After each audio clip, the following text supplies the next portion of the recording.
우리 함께 하나님 앞에 찬송 드리겠습니다. 찬송가 502장입니다. 찬송가 502장 찬송 드리겠습니다.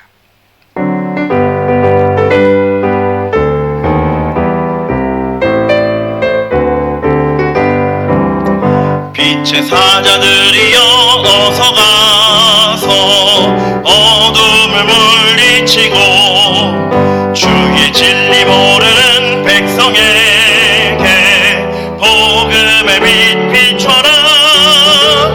빛의 사자들이여 복음의 빛 비춰라. 죄로운 밤 밝게 비춰라. 빛의 사자들이여 선의 사역 위하여 힘을 내라. 주 함께 하시겠네. 주의 크신 사랑을 전파하며 복음의 빛 비춰라. 빛의 사자들이여 복음의 빛 비춰라. 죄로운 밤 밝게 비춰라. 빛의 사자들이여 주님 부탁하신 말 순종하여 이 진리 전파하라. 산을 넘고 물 건너 힘을 다해 복음의 빛 비춰라. 빛의 사자들이여 복음의 빛 비춰라. 죄로운 밤 밝게 비춰라. 빛의 사자들이여 동서남북 어디나 땅끝까지 주님만 의지하고 눈어도 못 보는 백성에게 복음의 빛 비춰라. 빛의 사자들이여 복음의 빛 비춰라. 죄로운 밤 밝게 비춰라. 빛의 사자들이여. 아멘. 우리 계속해서 찬송가 91장 함께 찬송드립니다.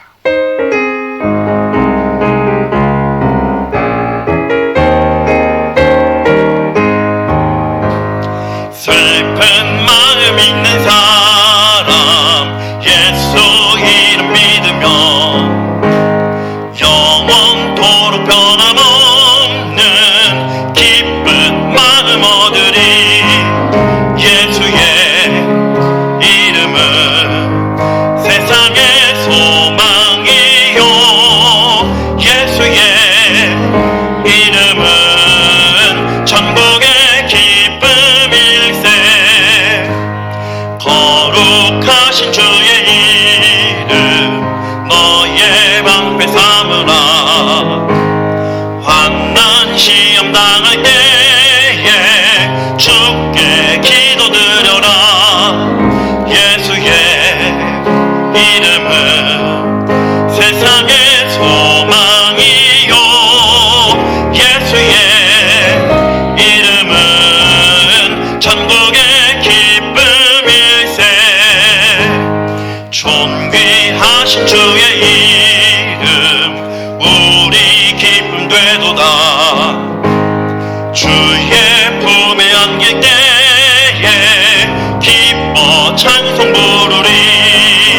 예수의 이름은 세상의 소망이요. 예수의 이름은 천국의 기쁨일세. 우리 갈 길 나간 후에 보좌 앞에 나아가 왕의 왕께 경배하며 멸류관을 드리리. 예수의 이름은 세상의 소망이요. 예수의 이름은 천국의 기쁨일세. 아멘. 우리 함께 사도신경으로 하나님께 신앙 고백 드립니다. 나는 전능하신 아버지 하나님, 천지의 창조주를 믿습니다. 나는 그의 유일하신 아들, 우리 주 예수 그리스도를 믿습니다. 그는 성령으로 잉태되어 동정녀 마리아에게서 나시고 본디오 빌라도에게 고난을 받아 십자가에 못 박혀 죽으시고 장사된 지 사흘 만에 죽은 자 가운데서 다시 살아나셨으며 하늘에 오르시어 전능하신 아버지 하나님 우편에 앉아 계시다가 거기로부터 살아있는 자와 죽은 자를 심판하러 오십니다. 나는 성령을 믿으며 거룩한 공교회와 성도의 교제와 죄를 용서받는 것과 몸의 부활과 영생을 믿습니다. 아멘. 찬송가 197장 찬송 드리겠습니다.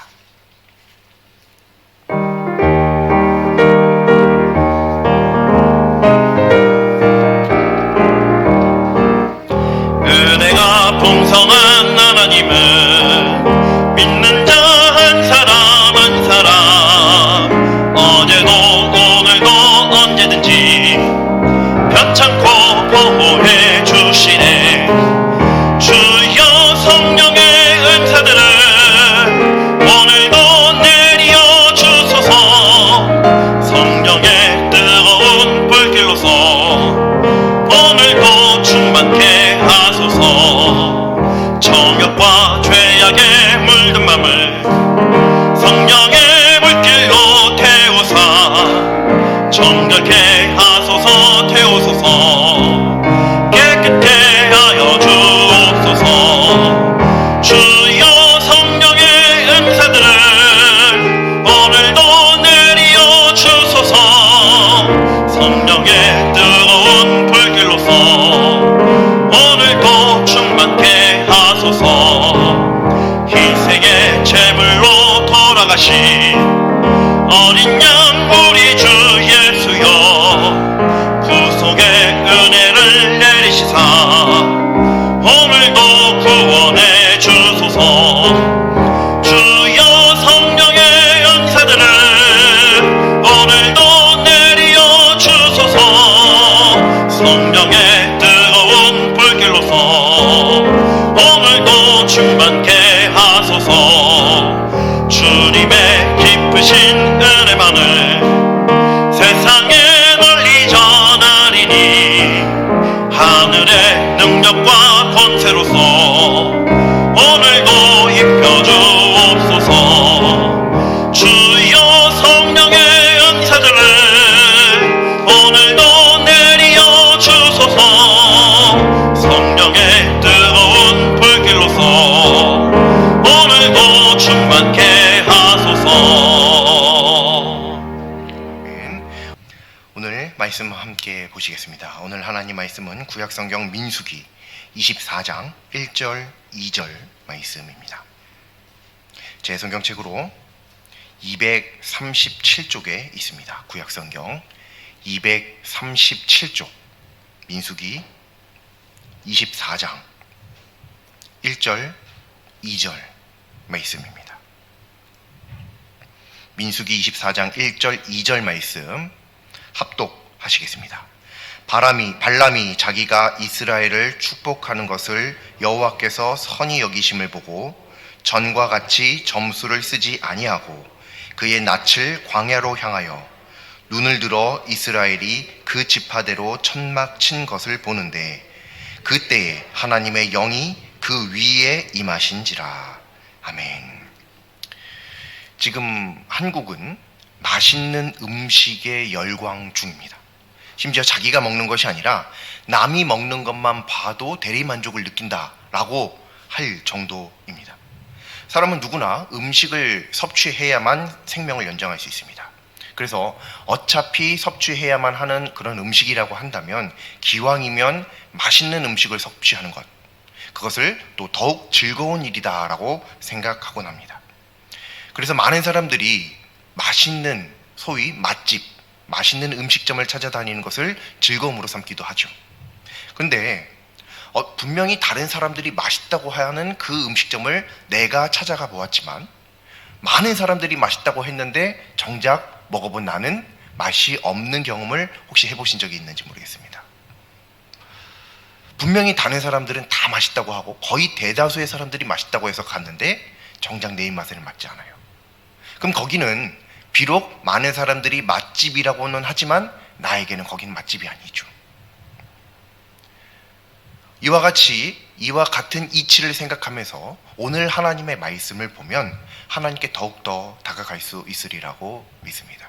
그것과 관련된 이치의 말씀이 오늘 말씀에도 있기 때문입니다. 오늘 하나님의 말씀은 발람이 이스라엘을 저주하기 위해서 세 번째로 시도하는 내용, 그 일과 관련된 말씀입니다. 1절 말씀을 보니까 발람이 깨달은 것이 하나 있습니다. 그것은 뭐냐면 하나님께서 발람, 자기가 이스라엘을 저주하는 것을 원하지 않으시고 이스라엘을 축복하는 것을 원하신다. 이걸 깨달았습니다. 그래서 이 발람의 행동이 전과는 달라지죠. 그리고 고개를 돌려서 광야에 진을 친 이스라엘을 바라보게 됩니다. 그런데 그 순간에 하나님의 영이 임하시죠. 이게 오늘 우리가 함께 읽은 말씀입니다. 매우 짧은 말씀이지만 이 말씀에 놀라운 점이 있습니다. 금세 알 수 있듯이 발람에게 하나님의 영이 임하신 것, 이게 굉장히 놀라운 일이죠. 그런데 이 사실에서 놀라게 되는 시각의 차이가 나뉠 수가 있습니다. 이 말씀 그대로 하나님의 영이 임하는 것, 이건 굉장히 큰 일이죠. 매우 놀라운 일입니다. 하나님의 영을 경험하는 것, 하나님의 영의 임재를 체험하는 것, 놀라운 일입니다. 이것 자체를 놀랍다라고 보는 시각이 있을 수 있는가 하면, 또 하나는 발람에게 하나님의 영이 임했다라고 하는, 누구에게 임했느냐라는 것 때문에 놀라움을 발견하는 시각이 있을 수 있습니다. 왜냐하면 오늘 이 말씀을 보면 이 발람이라고 하는 사람이 여호와의 영이 임한 것을 경험했는데, 문제는 이 발람이라고 하는 사람이 어떠한 사람인가, 누구냐라고 하는 것이죠. 왜냐하면 다른 성경과 또 오늘 말씀과 이렇게 비교해 보면 이 발람이라고 하는 사람이 하나님의 영의 임재를 경험할 만한 믿음의 사람이 전혀 아니다라고 하는 것을 우리가 분명히 알 수 있기 때문에 그렇습니다. 이 발람이라고 하는 사람은 전통적으로 수많은 신학자들이 점술사다라고 이야기를 합니다. 뭐 점술사인지 아닌지 거기에 대해서 정확하게 나와 있지 않기 때문에 그것은 아닐 수도 있으나, 분명한 것은 성경을 보면 이 발람이라고 하는 사람이 신실한 믿음의 사람이만은 아니다라고 하는 것을, 신실한 믿음의 사람이 아닌 것만은 확실하다고 하는 것을 분명하게 알 수 있습니다. 오늘 읽은 말씀에서도 알 수 있죠. 보면 1절 말씀을 보면 이 발람이 한 가지 깨달은 것, 하나님께서 나를 통해, 발람 자기 자신을 통해서요, 이스라엘을 축복하기를 원하신다라는 걸 깨달았어요. 그래서 이전과는 다른 방법을 취합니다. 다른 행동을 취해요. 그 행동이 뭐냐면, 이전에는 점수를 사용했는데 이제는 점수를 사용하지 않았다. 그렇다는 얘기는 뭐예요? 그 이전엔 점수를 사용했다라고 하는 거죠. 그래서 점술가라고 말할 수 있는 근거도 사실은 여기에 있습니다. 어쨌든 이 말씀을 보면 세 번째로 발람이 이스라엘을 저주하려고 서게 되는데, 그 말은 즉슨 무슨 말이냐면, 이미 이 발람은 이스라엘을 2번이나 이전에 저주하려고 시도했던 적이 있었다는 거예요. 근데 그 2번의 경험을 거치다 보니까 이 발람이 깨달은 게 있어요. 그게 뭐냐면, 하나님께서 나를 통해서 이스라엘을 저주하기를 원하지 않으시는구나, 오히려 축복하기를 원하시는구나. 그래서 점수를 사용하지 않았어요. 그런데 놀라운 것은 이 점수를 사용하지 않았을 때 어떤 일이 발생하냐면, 하나님의 영이 임하는 일이 발생하죠. 자, 하나님의 영이 임한다라고 하는 것은 누구에게 임하는 것일까요? 과연 어떤 사람이 하나님의 임재를 경험할 수 있는 것일까요? 우리 하나님을 믿는 사람들은 생각합니다. 하나님의 임재를 경험한다라고 하는 것은 아무나 그것을 경험할 수 있는 것이 아니다. 누구나 그렇게 쉽게 하나님의 임재를 경험할 수 없다. 특별히 하나님을 향한 믿음이 훌륭한 사람, 특출한 사람, 하나님을 더욱더 잘 믿는 사람, 언제나 하나님을 의지하고 늘 영적으로 깨어서 하나님과 교제하는 사람, 그 사람이 하나님의 영을 경험하는 것이다. 그 사람에게 하나님께서 임재하시는 것이다 라고 생각하죠. 이게 거의 대부분의 전통적인 그리스도인들의 믿음입니다. 하나님의 영은 믿음의 사람에게 임하는 것입니다. 그런데 오늘 말씀을 보면 이 발람이 누구냐고요? 점술가라고요. 점술가가 아니라고 할지라도 최소한 하나님을 신실하게 믿는 그런 하나님의 자녀가 아니란 말이죠. 그런데 그에게 하나님의 영이 임하는 결과가 발생합니다.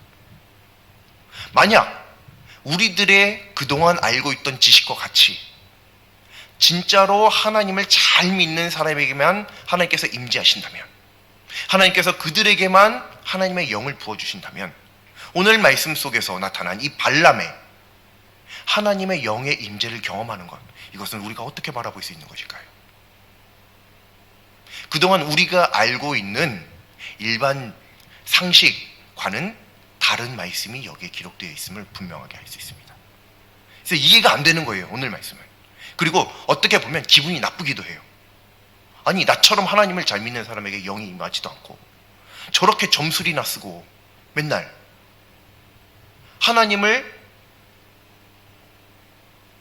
하나님께서 축복하라고 하시는 이스라엘을 저주하려고 지금 3번째나 서고, 이런 사람에게 하나님의 영이 임한다니, 이게 우리들 입장에서는, 하나님을 잘 믿는 사람들 입장에서는 아주 불쾌하죠. 아니, 도대체 무슨 기준으로 하나님의 영이 임하시는가 라고 하는 것입니다. 그리고 또 한 가지 더 놀라운 것이 있습니다. 여기에 한술 더 뜹니다.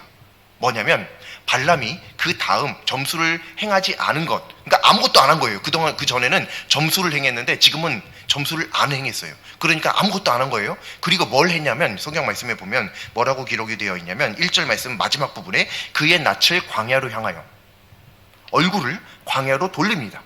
그리고 2절 초반을 보면 눈을 들어서 이스라엘이 그 지파대로 천막 친 것을 보는데, 그 광야에서 이스라엘들이 진을 치고 천막을 치고 진을 치고 있는 거예요. 그걸 고개를 돌려서 그냥 본 거예요. 근데 그때 엄청난 일이 발생하죠. 바로 그때 하나님의 영이 임하는 거예요. 2절 말씀 마지막 부분에 보면 그때예요. 그때에 하나님의 영이 그 위에 임하신지라. 이게 한술 더 떠는 말씀인 거예요. 왜냐하면 우리 하나님을 잘 믿는 사람들은 보통 언제 하나님의 영이 임한다고 생각하나요? 우리들의 믿음은 어떤 믿음이에요? 우리가 잠자다가 하나님의 영이 임하는 걸 경험할 수 있나요? 밥 먹다가요? 화장실에 앉아 있다가요? 아니죠. 하나님의 영을 하나님의 영의 임재가 가능하다고 한다면, 하나님의 임재하심을 내가 경험할 수 있다고 한다면요, 내가 그래도 최소한 교회에 앉아 있을 때, 아니 최소한 기도의 자리에 앉아 있을 때 임하는 게 마땅하지 않나요? 내가 막 운동하고 있는데, 막 배드민턴 치고 있는데 거기서 갑자기 하나님의 영이 임하는 거, 여러분 이게 상상이나 될까요? 물론 가능은 하겠죠. 언제나 하나님은 그런 것들을 가능하게 하시는 분이시니까, 어떤 시기나 환경, 조건에 구애받지 않는 분이시니까. 근데 문제는 그런 상황 속에서 하나님의 영이 임한다, 그런 상황 속에서 하나님을 경험한다, 이게 일반적인 믿음으로는 생각하기 어려운 것이죠. 열심히 기도하는 가운데 나의 중요한 것들을 다 내려놓고 오직 하나님만을 붙드는 그 순간 가운데 임하는 것이 하나님의 영이다. 우리 보통 이렇게 생각하잖아요. 그래서 하나님을 만나고 싶다, 하나님을 경험하고 싶다, 우리는 그러면 어떻게 해요? 많이들, 요즘은 아닐 수도 있지만 많이들 기도원 들어가잖아요. 기도의 청소에서 하나님을 경험하는 겁니다. 그게 뭐죠? 바꿔 말하면 하나님께서 특별히 임하시는 장소가 따로 있다라고 하는 것을 우리들이 은연중에 알고 있다는 거죠. 우리들은 그렇게 알고 있는 거예요. 하나님은 어느 곳에서든지 임하실 수 있는 분이다라고 말하면서 실제로 내가 하나님의 임재를 경험하기 위해서 내가 찾는 것은 사실은 기도원이에요. 사실은 교회예요. 내 일상 삶 속에서 임하시는 하나님을 만나는 것은 별로 생각하지 않아요. 그러면서도 말은 내 삶 속에서 하나님을 경험한다, 그러고 싶다, 그러길 원한다라고 이야기하죠. 근데 오늘 하나님의 말씀을 보면 이 발람에게 하나님의 영이 임한 것 그 자체가 굉장히 놀랍습니다. 근데 문제는 한술 더 떠서 발람이 아무것도 안 했는데 그냥 눈을 돌려서 이스라엘이 텐트 친 것만 봤는데도 영이 임해요. 기도 안 했습니다. 제사 안 드렸습니다. 아무것도 안 했는데 영이 임하는 거예요. 하나님의 영으로 충만함을 경험하게 됩니다. 이거 아주 기분 나쁘죠. 뭐 이런 사람이 다 하나님의 영을 경험하겠어요. 나는 아직도 하나님의 영을 이토록 사모하고 있는데 말이죠. 그 뜨거운 불과 같은 생수와 같은 하나님의 영을 나는 아직도 경험하지 못했는데, 그래서 갈급함이 너무 큰데, 이는 하나님을 믿는 사람도 아니고 그렇다고 예배를 드린 것도 아니고 기도한 것도 아니고 아무것도 안 했는데 갑자기 하나님의 영이 임해서 강력하게 하나님의 임재를 경험하죠. 근데 사실 이런 일이 발람에게만 일어난 것이 아닙니다.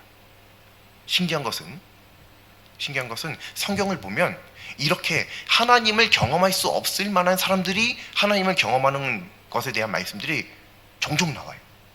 또 누가 있나요? 베드로요. 베드로가 아니고 바울이요.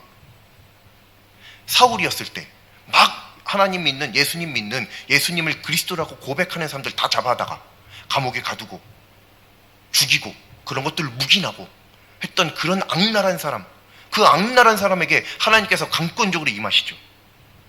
우리 그런 기적을 언제 한번 체험해 보기를 아주 뜨겁게 열망하잖아요.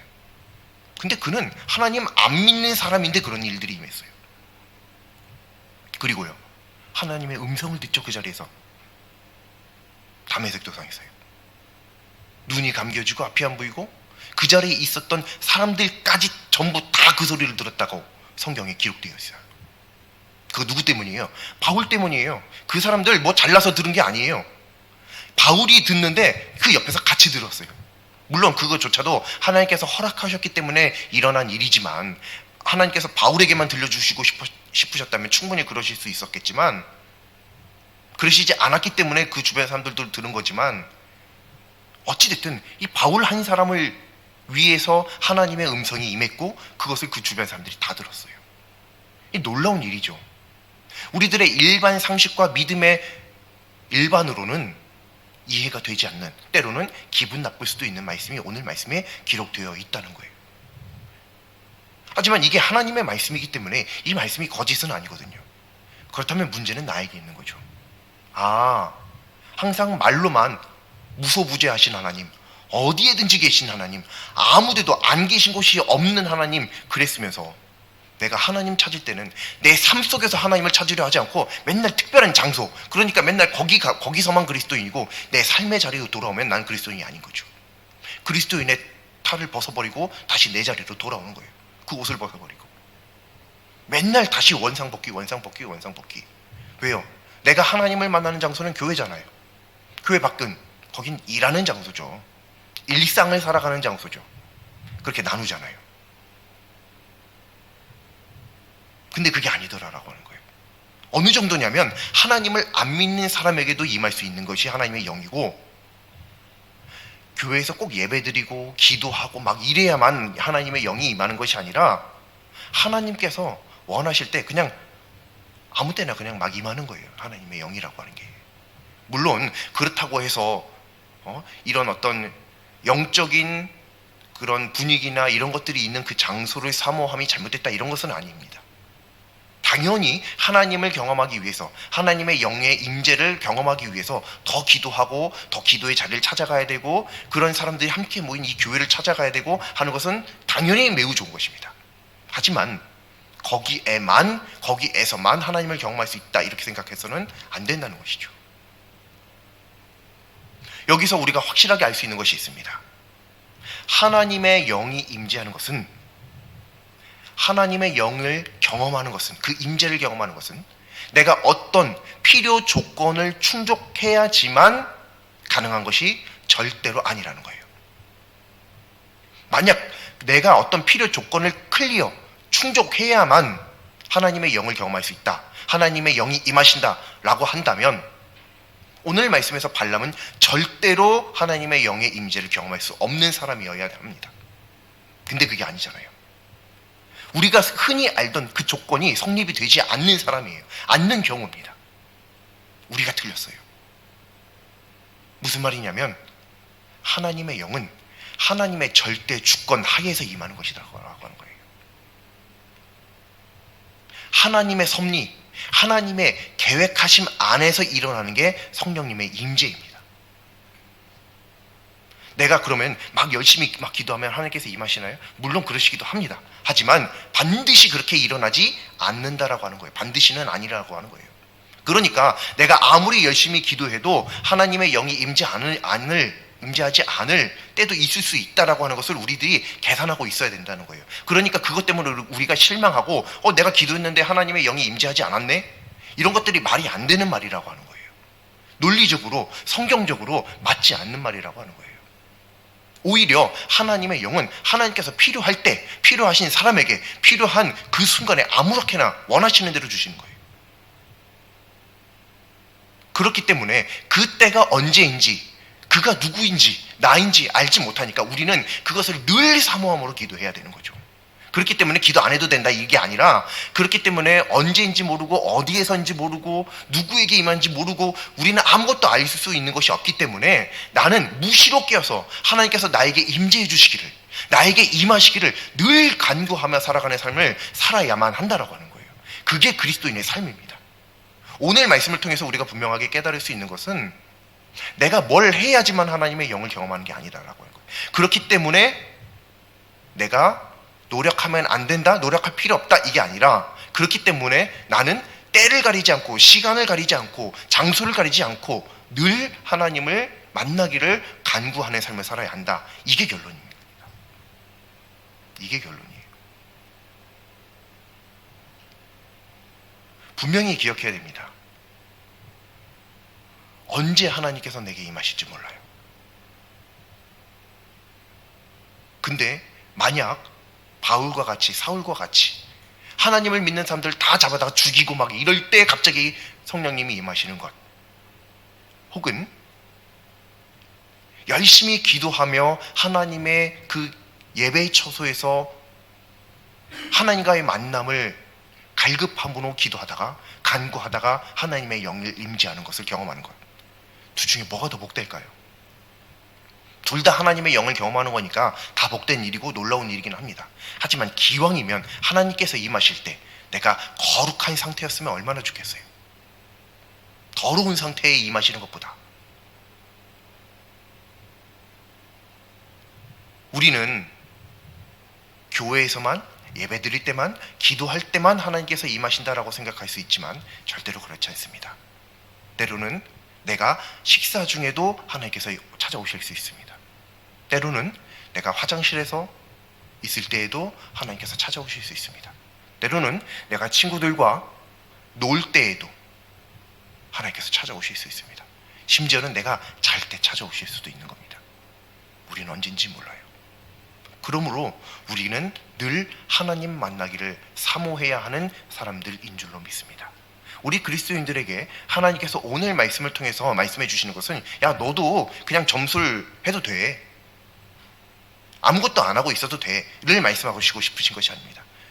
그러니까 그래도 하나님의 영이 임하니까 상관없어 이걸 말씀하시고 싶으신 게 아니라, 그러니까 너는 언제 임할지 모르니까 늘 깨어 있었으면 좋겠다, 이걸 말씀하신다는 것을 우리가 기억해야 할 줄로 믿습니다. 오늘 하나님께서 말씀하시는 이 말씀을 보면서 우리는 하나님의 영이 임하실 때, 성령님의 충만한 임재를 경험할 때 필요한 어떤 조건이 존재하는 것이 아니다라고 하는 사실을 분명하게 깨달을 수 있습니다. 그러므로 우리는 어떠한 노력에 관계없이 하나님의 절대 주권과 은혜와 사랑으로 부어주시는 그 하나님의 영의 경험, 임재하심의 경험을 늘 사모해야 할 줄로 믿습니다. 하나님의 영의 임재, 성령님의 충만한 임재를 경험하는 것은 그러므로 무조건적인 은혜입니다. 내가 어떤 조건을 충족해서 임한 것이 아니라 하나님께서 주권 하에서 임해 주시는 것이기 때문에 하나님의 영의 임재를 경험한다. 이건 무조건적인 하나님의 은혜이고 사랑인 줄로 믿습니다. 그 은혜와 그 사랑, 그때 우리는 내가 열심히 기도했더니 하나님께서 임하셨어. 그게 아니라 하나님께서 나를 긍휼히 여기셨어. 하나님께서 나를 사랑하셔. 하나님께서 나에게 이것을 통한 어떤 섭리와 계획을 가지고 계셔 라는 것을 깨달아야 할 줄로 믿습니다. 여기서 조금만 더 나아가 볼까요? 그러면 어떻게 되냐면 하나님의 영이 임하신다. 거기에는 뭔가 이유가 있다는 거죠. 뭔가 이유가 있다는 거예요. 거기서 하나님의 영이 충만히 임재한 것, 성령 충만을 경험하고 끝나는 게 아니라 이 성령 충만을 왜 주셨는지를 깨달아야 되는 거예요. 여기까지 나아가야 됩니다. 하나님 그냥 너 성령 충만하고 끝 이러라고 성령 충만이 임재하시는 거 아니에요. 성령 충만을 허락해 주시는 것은 이유가 있어요. 뭔가 나를 향한, 나만을 위한 뭔가 이유가, 섭리가 있다는 거예요. 그것을 찾으셔야 됩니다. 그리고 거기에 순종하셔야 됩니다. 성령 충만을 소원하시나요? 그렇다면 성령 충만 후에 하나님께 순종함으로 나아갈 것도 함께 결단하셔야 할 줄로 믿습니다. 그것 없이 그저 성령 충만만 부어지는 일은 없습니다. 그렇게 하나님 장난치듯이 부어주시는 것 아닙니다. 하나님의 성령 충만 부어주시는 것은 분명한 목적과 섭리가 있습니다. 그것을 함께 깨닫기를 구하는 우리 모두가 될 수 있기를 원합니다. 하나님께 늘 성령의 충만한 임재를 구하되, 그렇게 성령 충만한 임재를 받았을 때 하나님께서 나에게 이것을 왜 허락하여 주셨는지 그 이유를, 그 섭리를 함께 깨달을 수 있는 영적인 지혜 주시기를 함께 구하는 우리 모두가 될 수 있기를 원합니다. 그때 오늘 말씀과 같이 비록 발람의 모습일지라도, 비록 아무것도 안 하고 있을지라도, 부족한 자일지라도 하나님의 은혜와 사랑으로 하나님을 충만히 경험하는 놀라운 복이 우리 모두에게 있을 수 있을 줄로 믿습니다. 기도드리겠습니다. 만물의 주권자이신 하나님, 모든 것은 하나님의 뜻 안에 있음을 믿습니다. 자기의 노력과 애씀으로 하나님께 도달하려 하는 어리석음에서 건지시사 오직 하나님의 사랑과 은혜, 긍휼하심 안에서 하나님을 만나는 하나님의 자녀 되게 하여 주시옵소서. 예수님의 이름으로 기도드립니다. 아멘. 찬송가 216장 찬송드립니다.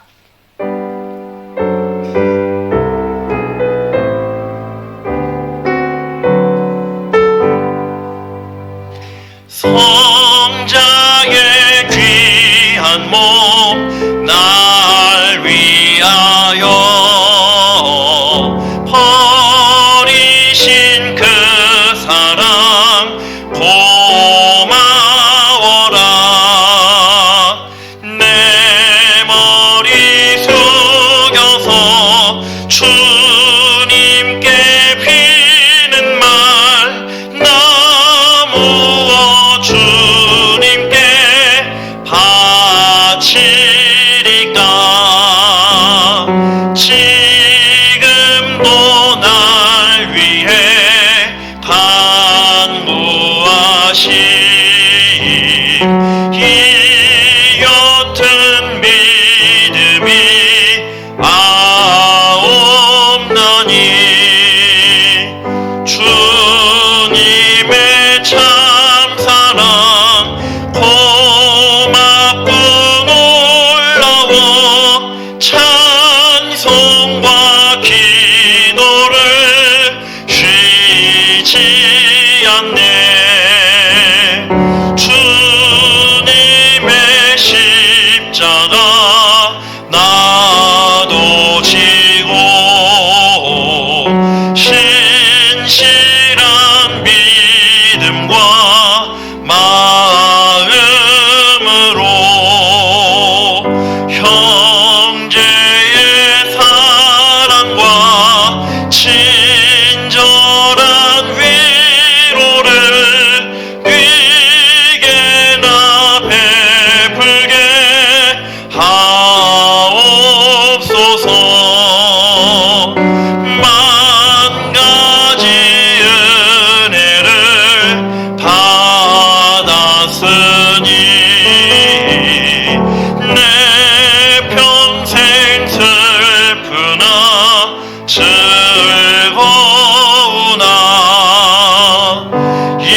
계신 우리 아버지, 아버지의 이름을 거룩하게 하시며 아버지의 나라가 오게 하시며 아버지의 뜻이 하늘에서와 같이 땅에서도 이루어지게 하소서.